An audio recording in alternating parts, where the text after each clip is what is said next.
እንዳለ ውስጤ ላይ ያሉ ጥያቄዎችን ነው አስሊ ያነሳው። ኦሮሞማ እንደዚህ ስርዓት ኦሮሞማንና ኦሮሞዎችን እንደዚህ ስርዓት የቀጠቀጠና እንደዚህ ስርዓት ያዋረደ እንደዚህ ስርዓት ያዋከበ ስርዓት የለም። በንቀት ያዋረደ በንቀት ዱርዬ ያሰማራባቸው ሌሎች ቢገሏቸው እንኳን በክብር ነበር የሚገሏቸው፣ ወይም በመፍራት መደራጀታቸውን በመፍራት የፖለቲካ አደረጃጀታቸውን በመፍራት ነበር የሚገሏቸው። ይሄ ስርዓት ግን በንቀት ነው ኦሮሞማን የሚያሰቃየው፣ ኦሮሞዎችን የሚያሰቃየው።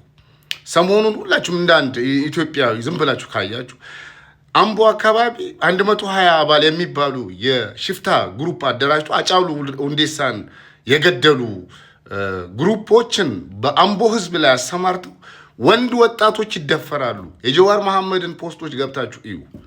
ወንድ ወጣቶች ይታገታሉ፣ ይደፈራሉ። ማን ባሰማራው? ብልጽግና ባሰማራው የኦሮሚያ አካባቢ ጋንግስተሮች ግሩፕ የኦሮሞ ባለሀብቶች ይታፈናሉ፣ የኦሮሞ ድሃዎች ይታፈናሉ። እንደ ፖሊስ ህዝብን አንበርክከው ያስኬዳሉ። ይሄ ሁሉ ሲሆን ኦሮሞማ ትዝ ያላለው አርቲስትና የኦሮሞማ ተቆርቋሪ ነኝ የሚል አንዳንድ የብልጽግና ገረድ ቴዲ ዘፈን ሲዘፍን ኦሮሞማ ትዝ አለውና የዘፈንን መልስ ለመስጠት ወጣ።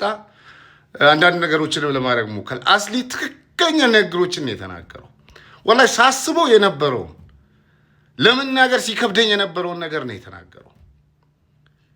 በኢትዮጵያ ምድር ላይ ሁሉም ኢትዮጵያውያን አደጋ ላይ ናቸው። ባይዘው ከማንም በላይ ግን ኦሮሞ ነው አደጋ ላይ ያለው። ከማንም በላይ የማንም መጫወቻ እየሆነ ያለው በዚህ ስርዓት ውስጥ የሚታገዙ ግሩፖች የኦሮሞን ህዝብ እንደ ህዝብ እያሰቃዩት ነው። መንግስት ብቻ አይደለም ኦሮሞን ህዝብ የሚያሰቃየው፣ ጋንግስተሮች ተደራጅተው የኦሮሞን ህዝብ እንደ ጉድ እያሰቃዩት ነው። የ20 ዓመት የ18 ዓመት ወጣት ወንድ ወጣቶች የሚደፈሩበትን ስርዓት ነው የፈጠረው ይሄ መንግስት። አመናችሁም አላመናችሁም የጀዋር መሐመድን ፖስቶች ሂዳችሁ እዩ። አምቦ ላይ እየተከናወነ ያለውን ነገር ያ ግሩፕ ደግሞ በመላ ኦሮሚያ ተበትኖ ህዝቡን እየበደለ ነው ያለው። ታዲያ ቴዲ ሲዘፍን ነው ኦሮሞ ትዝ የሚላቸው እነዚህ የብልጽግና ካድሬዎች ማለት ነው። መደበቂያ ነው የሆናቸው ኦሮሞ ማለት እነሱ። ሰማም አንተ ስትቀጠቅጥ አይሰማም? ሌላ ዘፈን ሲያወጣ ነው ምሰማክ?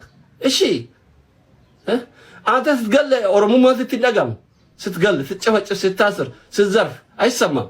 አሁን ቴዲ ዘፈን ሲያወጣ ነው የተሰማክ? ኦሮሞማ ምን አይነት ኦሮሞማ ነው አንተ ያልከው? አፋን አማሪ ፋቲን ይትነደም ቅሽቦች ደበርሰይ ትንከ ነው ይመለ ሀሮት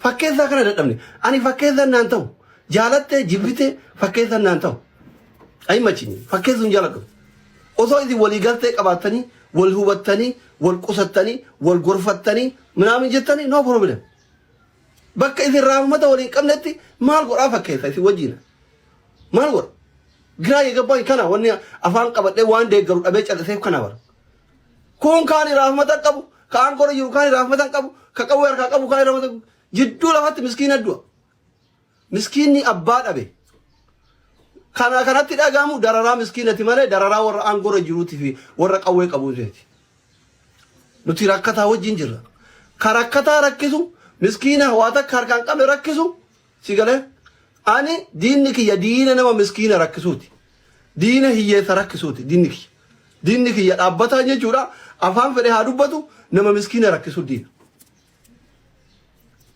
አከስ ካን አኒ የሮ ከሙ ምስኪና ወጂን ጅራ አፋን ፈተ ዱበቱ ዲኑ ነን ኢላላቱ ቅሽቦች